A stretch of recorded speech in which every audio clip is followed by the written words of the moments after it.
Dear plus one commerce students, good morning.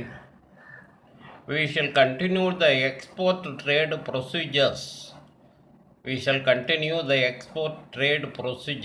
ஏற்றுமதி வணிக நடைமுறைகளை தொடர்ந்து பார்க்க இருக்கிறோம்.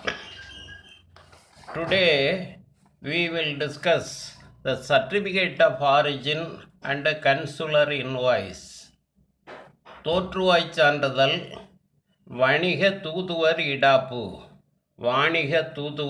இடாப்பு, இது ரெண்டையும் பார்க்க இருக்கிறோம். சர்டிஃபிகேட் ஆஃப் ஆரிஜின், தோற்றுவாய் சான்றிதழ். The import regulation of foreign countries may require that all these import consignments must accompany a certificate of origin. This certifies that goods which are exported have been manufactured in a particular country. In India, Chamber of Commerce, Trade Association, Export Promotion Council have been empowered to issue such a certificate.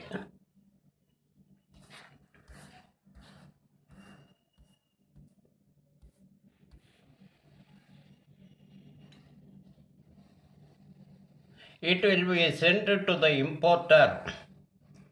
This certificate helps the importer to get concessions on import duty on the goods imported based on the bilateral trade agreements between the countries. ஏற்றுமதி இறக்குமதி வணிக நடைமுறையில் தோற்றுவாய் சான்றிதழ்ங்கிறது மிக முக்கிய ஆவணம். ஏற்றுமதி செய்யப்படும் பொருள் குறிப்பிட்ட நாட்டில் தான் உற்பத்தி செய்யப்பட்டதுங்கிற உறுதிமொழியை இந்த சான்றிதழ் சொல்லுகிறது. இந்தியாவில் வணிக வங்கிகள், இந்திய வணிக மற்றும் தொழில் கூட்டமைப்பு, ஏற்றுமதி வளர்ச்சி குழு ஆகிய அமைப்புகள் இந்த சான்றிதழை வழங்க அதிகாரம் பெற்ற நிறுவனங்களாக ஆகும். வணிக ஒப்பந்தம் உள்ள நாடுகளில் இறக்குமதியாளர் இறக்குமதி தீர்விலிருந்து சலுகை பெறுவதற்கு இந்த சான்றிதழ் உதவுகிறது. கன்சுலர் இன்வாய்ஸ், வாணிக தூதுவர் இடாப்பு. Where the customs duties are charged on the basis of value of goods at imports port ad valorem basis, the customs officers are empowered to open the consignment to calculate duties. In order to avoid this problem, exporter obtains consular invoice and sends it over to the importer.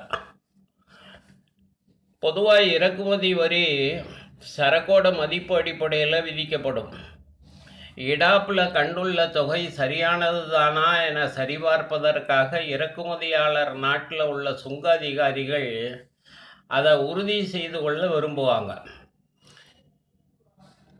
அப்போ இறக்குமதியாகும் சரக்கோட மதிப்பு சரியானது தான் சான்று பகரக்கூடிய ஆவணம் வாணிக தூதுவர் இடாப்பு.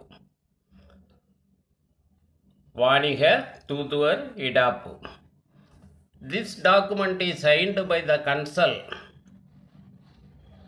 of importer's country stationed in exporter's country.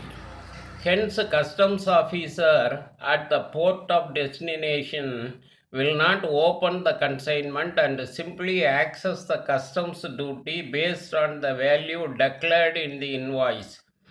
They simply accept the invoice as true statement of the content of the consignment. இதுக்கான படிவத்தில் ஏற்றுமதியாளர் விவரங்களை பூர்த்தி செய்து அவர் நாட்டில் இருக்கக்கூடிய வாணிக தூதுவர்கிட்ட கையொப்பம் பெற்று இறக்குமதியாளருக்கு அனுப்பி வைப்பார். இறக்குமதி நாட்டில் சுங்க அதிகாரிகள் இந்த கட்டுமத்தை திறந்து பார்க்காமலேயே அந்த இடாப்பில் குறிப்பிட்ட மதிப்பின் அடிப்படையில் சுங்கத்தீர்வையை விதிப்பாங்க. அதுக்கு இந்த வாணிக தூதுவர் இடாப்பு கன்சுலர் இன்வாய்ஸ் பயன்படுகிறது. Okay students, thank you.